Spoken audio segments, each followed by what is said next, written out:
উনি আমাদের তারেক রহমান। আমি কেন ওনাকে 2019-এর উত্তরসূরি হওয়ার যোগ্য বলে মনে করি না, বগুড়ার জন্য পার্সিয়ালিটি করি নাই, কারণ আছে।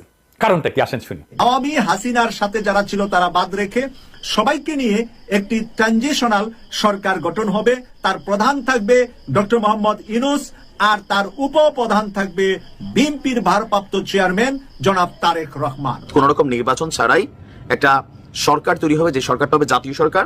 আর এই জাতীয় সরকারের মধ্যে প্রধান উপদেষ্টার পরে আরেকটা পদ পদবি তৈরি হবে, যেটার নাম হবে উপপ্রধান উপদেষ্টা। 2029 সাল পর্যন্তই ডক্টর মোহাম্মদ ইউনূসকে ক্ষমতায় রাখতে হবে। ডক্টর মোহাম্মদ ইউনূস তিনি কি সরকারি দায়িত্বে স্থায়ী হতে চাচ্ছেন? ডক্টর মোহাম্মদ ইউনূস নির্বাচন ছাড়াও তিনি চাইলে প্রধানমন্ত্রী হতে পারেন।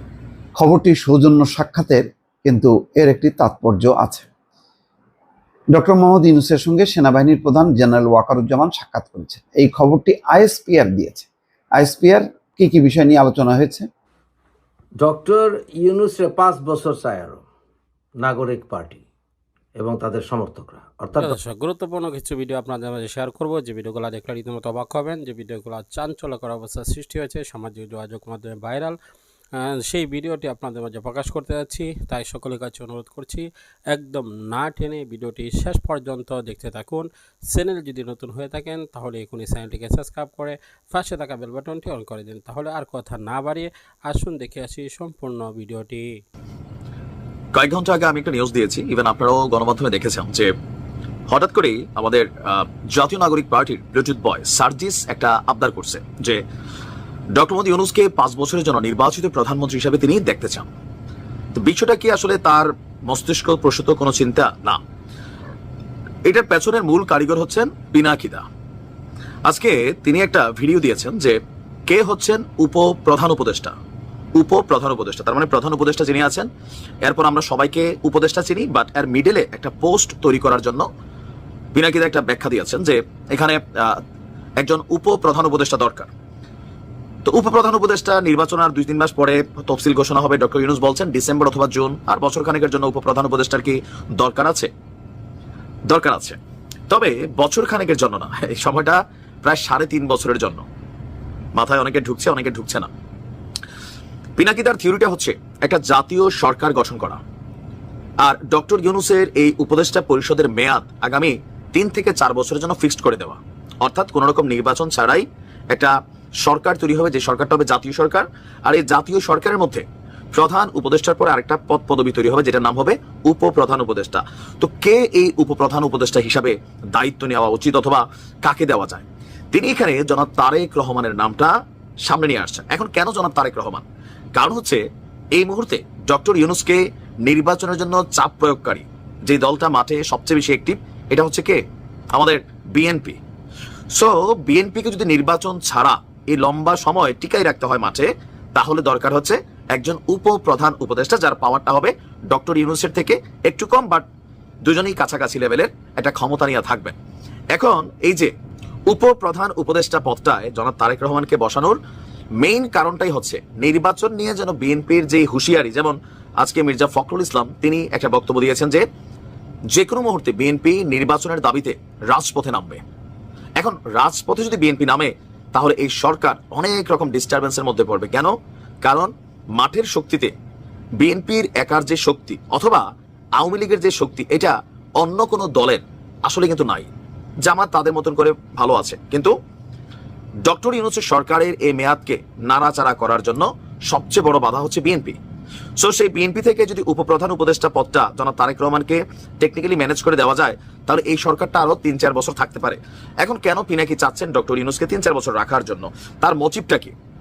কথাগুলো সুন্দর, কিন্তু বিএনপি মানবে কিনা বা বিএনপির মানা উচিত কিনা, অথবা অনির্বাচিত একটা সরকারকে লম্বা সময়ের জন্য এভাবে দেওয়া উচিত হবে কিনা? কারণ যেখানে আমরা দেখছি জাতীয় নাগরিক পার্টির এক একজন সমন্বয়ক এক একটা অলিখিত মন্ত্রী মিনিস্টারের মতন সব জায়গায় হর্তাকর্তা তারা হয়ে গেছেন। জাতীয় নাগরিক পার্টি অন্য 10টা রাজনৈতিক দলের মতন, এর বাইরে কিছু না, কিন্তু তাদের লেভেল অফ পাওয়ার, সরকারের মধ্যে প্রভাব বিস্তার করা, টাকা পয়সা কামানো, তারপর হচ্ছে প্রশাসনকে ম্যানেজ করা বা সিস্টেমে রাখা, এইটা বিএনপি মাইনা নেবে না। এখন 3.5 বছরের জন্য যদি এই দলটা এভাবে তৈরি হয়, জাতীয় নাগরিক পার্টির জন্য একটা বড় ধরনের সুযোগ তৈরি হবে। কিন্তু পিনাকিদা মনে করছেন যে না, আগামী বাংলাদেশকে আমরা যেই জায়গায় দেখতে চাই, এই জায়গায় দেখতে গেলে ডক্টর মোহাম্মদ ইউনূসের বিকল্প এই দেশে আগামী 100 বছরে তৈরি হবে না। ওনার যেই সময়টা আছে এই সময়টাকে যদি আমরা ধৈর্য টইরা ওনারে রাখতে পারি, তাহলে যে বাংলাদেশের স্বপ্ন মানুষ দেখে সেই বাংলাদেশ কাঙ্ক্ষিত যেটা, এটা তৈরি হবে। আর যদি নির্বাচন নিয়ে ভেজাল বোজাল হয়ে যায়, তাহলে নির্বাচিত সরকার আসবে ঠিকই, দেশের পরিবর্তন হবে না। আপনি কি মনে করছেন পিনাকির এই সাজেশন কতটুকু গ্রহণযোগ্য? কমেন্টে লিখতে পারুন। থেকে রাজনৈতিক সরকার হবে, এই 3টি ধাপে বাংলাদেশ এগিয়ে যাবে। সুন্দর পরিকল্পনা দিয়ে সুন্দর আমাদের ভবিষ্যৎ গঠনের জন্য উনি একটি পরিকল্পনা দিয়েছেন বাংলাদেশের জনগণকে, বাংলাদেশের প্রত্যেকটা রাজনৈতিক দলকে এবং ডক্টর মোহাম্মদ ইউনূস স্যারকে এবং ইউনূস স্যারের বর্তমান অন্তর্বর্তীকালীন সরকারে যারা আছে তাদেরকে। সেখানে উনি যেটা বলেছেন যে এতদিন পর্যন্ত আমাদের অন্তর্বর্তীকালীন সরকার ছিল, এখন আমরা ট্রানজিশনাল সরকার তৈরি করব। বিএনপি, জামাত, হেফাজত, চরমুনাই এবং বিপি নূর সহ যতগুলা রাজনৈতিক দল 24-এর অভ্যুত্থানে ছিল, ছাত্র সমাজ ছিল, তারা সকলে মিলে আওয়ামী হাসিনার সাথে যারা ছিল তারা বাদ রেখে সবাইকে নিয়ে একটি ট্রানজিশনাল সরকার গঠন হবে। তার প্রধান থাকবে ডক্টর মোহাম্মদ ইউনূস আর তার উপপ্রধান থাকবে বিএনপির ভারপ্রাপ্ত চেয়ারম্যান জনাব তারেক রহমান। তারেক রহমানের নাম উনি সেখানে আলোচনা করেছেন। জামাতের কে কে থাকবে, বিএনপি থেকে আরো কে কে থাকবে এবং অন্যান্য দল থেকে আনুপাতিক হারে যার যতটুকু এবিলিটি আছে দেশের রাজনীতিকে, তারা যতটুকু অবদান রাখছেন বলে জনগণ মনে করেন, সেই অনুপাতে তাদেরকে নিয়ে একটি ট্রানজিশনাল সরকার তৈরি হবে। যেই সরকারটির মেয়াদকাল হবে, হাসিনা যদি থাকতেন তাহলে 29 সাল পর্যন্ত হাসিনা থাকতেন, সেই 29 সাল পর্যন্ত এই ট্রানজিশনাল সরকারটি রাষ্ট্র পরিচালনা করবে। এখানে যুক্তিটা এত চমৎকার, উনি বলেছেন যে বাংলাদেশে অন্তর্বর্তীকালীন সরকার ডক্টর মোহাম্মদ ইউনূসের বিকল্প আর কেউ বাংলাদেশে এই মুহূর্তে নাই। যদি বিকল্প হিসাবে ধরা হয় তাহলে ধরা হবে বিএনপির ভারপ্রাপ্ত চেয়ারম্যান জনাব তারেক রহমানকে। কিন্তু তারেক রহমান সাহেব নির্বাচন করে রাষ্ট্র ক্ষমতায় আসলে ভারতের সাথে পেরে উঠতে পারবেন কিনা? ভারতের সাথে যদি আগের মতো হাসিনার মতো সম্পর্ক রাখা হয় তাহলে জনগণ বিএনপিকে বাদ দিবে, আর যদি ভারতকে বিএনপি বাদ দেয়, বিএনপিকে ভারত রাষ্ট্রীয় ক্ষমতা দর্শক সম্পূর্ণ ভিডিওটি দেখলেন, বুঝতে পেরেছেন ভিডিওটি গুরুত্বপূর্ণ। ডক্টর মোহাম্মদ ইউনূস দেশ চালাচ্ছেন, কিন্তু ডক্টর মোহাম্মদ ইউনূসের দেশ চালানো নিয়ে দীর্ঘ 7 মাসে দ্বিমত ছিল, অনেকের অভিযোগ ছিল, মতামত ছিল, বিভিন্নভাবে হাই প্রতিপন্ন করেছিল ডক্টর মোহাম্মদ ইউনূসকে। কিন্তু এবার তিনি খেলা দেখিয়েছেন। মূলত তিনি যে খেলাটা দেখিয়েছেন, ডক্টর মোহাম্মদ ইউনূস তিনি বুঝিয়ে দিয়েছেন যে কতটুকু পাওয়ার রয়েছে ডক্টর মোহাম্মদ ইউনূসের।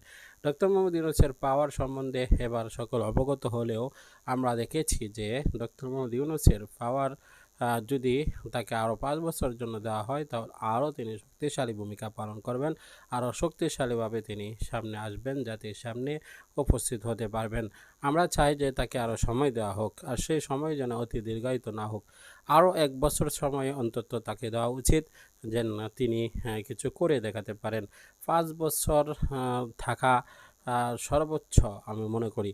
তবে 1 বছর যদি থাকেন তাহলেই তিনি কিছু করতে পারবেন। 7 মাস তিনি গুছিয়েছেন মাত্র। একটি সরকার গিয়েছে, অরাজকতা হয়েছে, প্রতিদিন একটা বিষয় আন্দোলন হয়েছে, সেটাকে দমন করতে হয়েছে। নতুন করে তিনি কিছুই করতে পারেননি। প্রিয় দর্শক, আমরা আজকের মতো বিদায় নিচ্ছি। আসসালামু আলাইকুম।